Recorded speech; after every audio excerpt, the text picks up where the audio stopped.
So we are going to touch upon the last topic of the probability today, which is called confidence intervals. Now, so far what we've been doing is that we have been talking about two proportions. We've been talking about population proportion P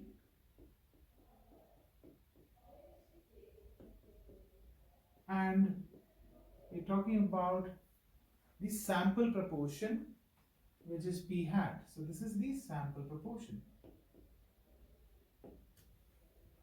In all the topics that we've learned so far, in one way or the other, we had known this more or less, right? Where, for example, we also said that the mean of your population proportion is equal to, so mean of your sample proportion is nothing but the value of the population proportion, right? If your n is a large quantity, if your sample size is large. But my point here is, how do you find this population proportion? The sheer reason of doing sampling is because you don't know about your population. It is difficult to know the characteristics you are trying to find out from your population. So for example, if I say, and I'll use the example of the book, if I want to use that how many school-going children are using social media actively across Australia. Do you think it's that easy to know? Very, very difficult, right?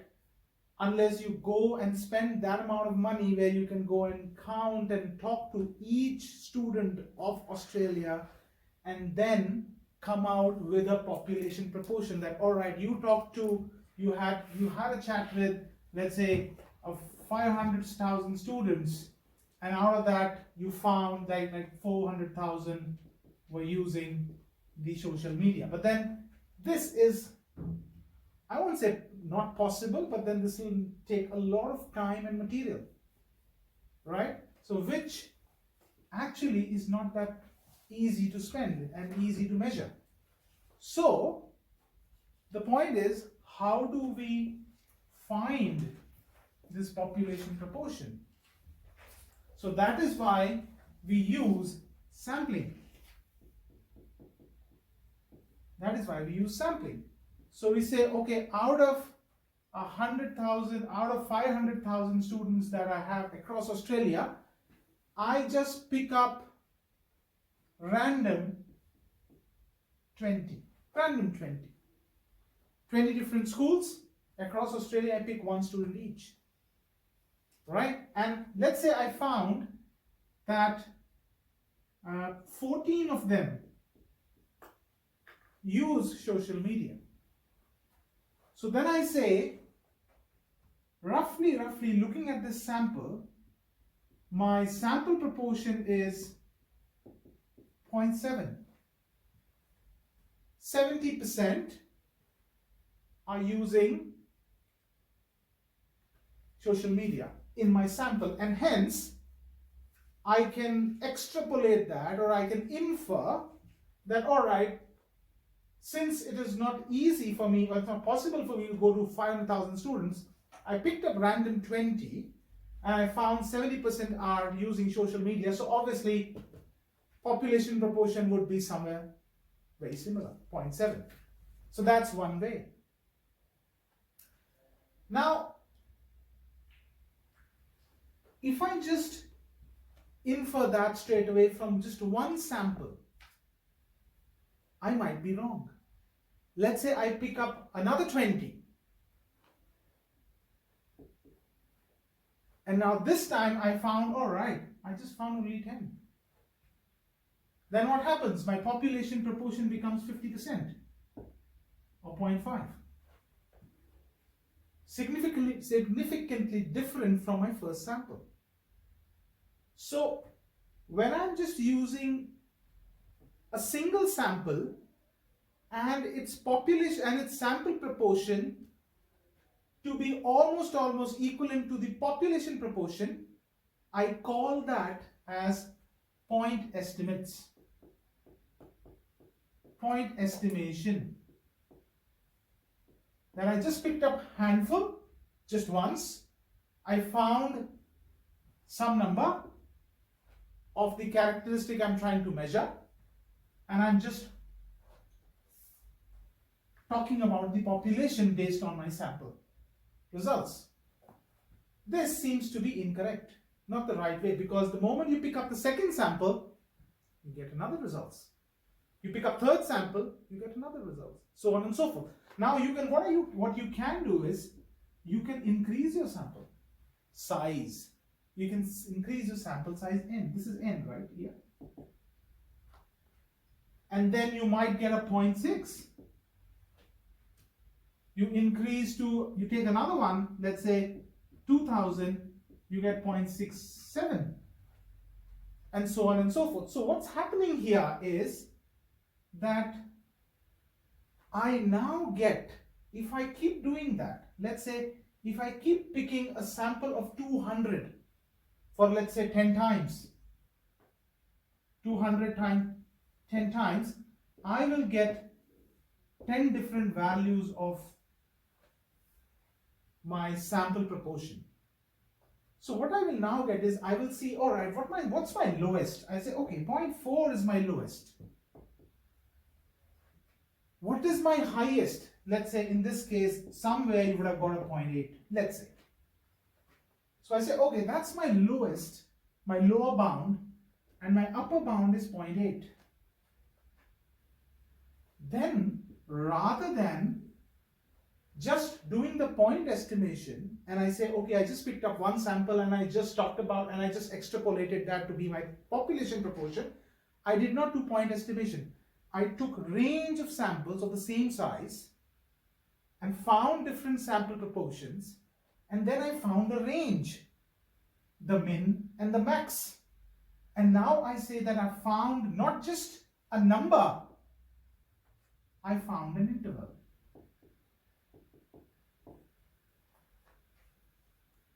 So what is this interval? So this interval tells me that my population of, let's say in this example, 500,000 students, there is a high possibility that the population proportion must be sitting somewhere in the middle. So now I'm defining an interval rather than a single number. Getting my point? So what is an interval? That is most important to know. And then we'll talk about the confidence. So does that make sense? The interval. So now let's say someone would have done this study and they found that it to be a 0.66, let's say. So you would have somewhere 0.66 sitting in. So your intervals, when you do multiple sampling, you find an interval.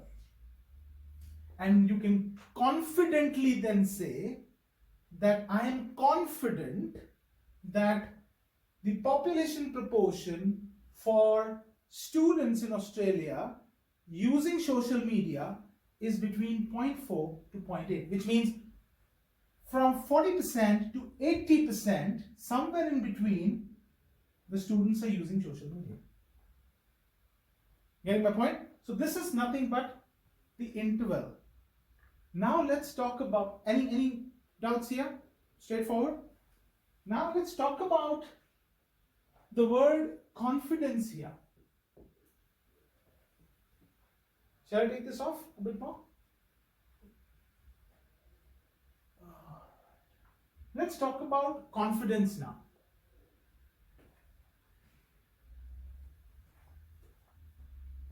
Now, when I say that, all right, my interval is between 0.4 and 0.8, you can ask me how sure you are, how confident you are that that's the range. Are you 10% confident? Are you 20% confident? Are you 90% confident? So I need to tell a percentage. I need to associate a percentage with my interval. That I am X% confident that my population proportion sits within this range. And that is called confidence interval. An interval for the population proportion that you have found using sample proportions is nothing but confidence interval. And every interval is attached with a level of confidence, a percentage of confidence.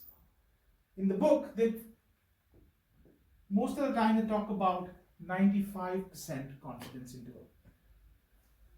So now the formula, and I'll jump onto the formula, I don't do a deep dive into how we arrived at that formula. So the formula for the 95% confidence interval is,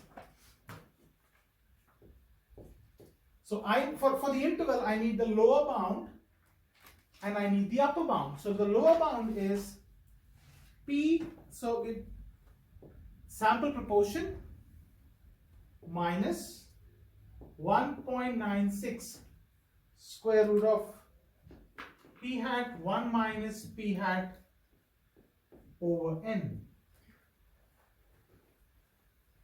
comma. Now let's talk about the upper bound. Same story with a plus. P hat plus 1.96 square root of over N. So that is the 95% confidence. This formula gives me 95% confident interval. I'm 95% confident that whatever I'll compute using this, my population proportion will sit within this range. It's a 95% confidence level. Does that make sense, right? So we understood what is interval, we understood what is confidence, and then we talked about the 95% confidence. Right? Now, this word here, 1.96, is interesting. This number changes with the level of confidence that you're playing around every time. So 1.96 is for 95% confidence. Now, how do I get 1.96, right? I could have told you to just mug this up, but there is a reason behind it. I think in last session, we just touched upon it. So if you go to your inverse normal,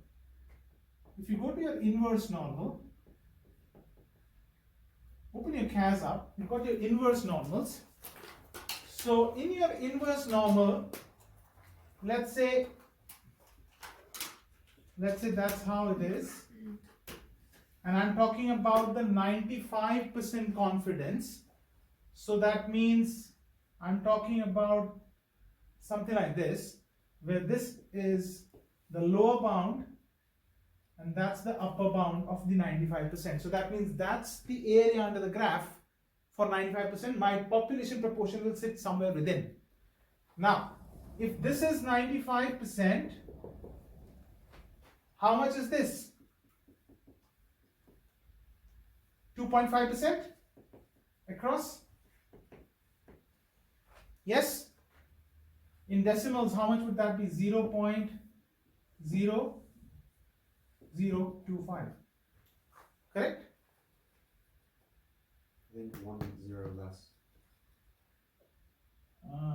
0.25 is 25%. 0.025 is what you're saying, is it? Yeah, okay. Now, go to your inverse normals. Put your area as 0.025. Put your mu equals to 0, the standard normal. And your sigma equals to 1. See, what do you get?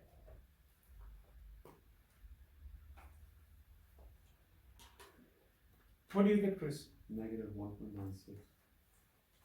That's precisely what this is. Right? And from symmetry, this will be a positive 1.96. Right? Got it? Alright, yes? Kisha, any questions? All good? Now, there's no need to mug this up then, right? So, but then 95 you should know generally. Now you can compute anything. Now if I say, okay, give me 80% confidence interval, everything will remain the same in the formula except this number will change. So for 80%, can someone tell me what that number would be? Quickly. So what we're trying to say is that you've got something like this, and this is 80. So this is 10% here and 10% here. So in your standard normal, you just put 0.1, mu 0, sigma 1, and you get a new number. And that becomes the 80% confidence interval. Any dramas? All good? See this question here. See this interval again here. Did you get it, Marwa? Yes? This interval is just taking the sample proportion. Obviously, you've drawn out a sample, so you would know your sample proportion. And it also just talks about your sample size. That's it. So it just needs two inputs: the sample proportion and the count and the n. And then you can work it out, the interval. Any questions here? That's what confidence interval is all about. Now, all good? I'll just take this off the board. The next point to be noted here is, let's say you've drawn out a sample. Let's say you've drawn out a sample and your n was, let's say, 200. And again, I'm taking the example of number of students using social media. So let's say you found that 140 are using social media. So what's your population proportion, Kisha? Population proportion is 140 over 200, which is 0.7, right? Yes or no? Not your heads. Say yes or no, Yeah. something, right? I need to hear that. Now, what actually it means is, if I'm going to go and calculate the confidence interval for this 95%, what I'm trying to say is 0.7 minus 1.96 over 0.7 times 0.3 over 200, comma 0.7 plus 1.96, 0.7 times 0.3 over 200, right? So what I'm actually doing is that I am actually taking off something and adding something to my sample proportion. When I'm taking off something from 0.7, it will go towards the left. It will decrease this value. It will give me a lower bound. This 0.7, if I add something, it is increasing 0.7. So I am getting, in this process, I am getting an interval, right? So the lower interval, I say Li, and the upper interval, or the upper bound. Now, what do you reckon? If my n here, the sample size, I'm point to ponder upon, if my sample size n is a very small number, let's say I've taken a sample n of not just 200, it's 20. What will happen to this boxed value if this is 20 now? Becomes bigger. It becomes bigger. Why? Because you've got a smaller number in the denominator. So this boxed value becomes Larger. bigger or smaller? Sorry, I got confused. When you've got a small number, 200 versus 20, So this becomes large, yes, because right, if it is 200, you've got a bigger number sitting. So this becomes smaller, right? So when you have a 20 here, this becomes bigger, right? So you have a bigger chunk getting subtracted from your population proportion. So your interval will become large. Same here. This is a big number in comparison to if I've got a 200 in the denominator. So this becomes even more larger. So that means your range becomes quite high. But then if your sample, let's say this is a 2000, what will happen here, Aishka? This number becomes really small, right? So that means you're not pushing too much on the left and you're not pushing too much on the right. So that means you've got a smaller number here. So now coming back to the example, if I had a sample of 20 versus a sample of 2000, I'm just making some figures hypothetically, and let's say you'll have a 0.2 to 0.9, and you'll have a point here. You will have a 0.5 to 0.7. What interval out of the two do you think is giving you better results, more precise results? 2000.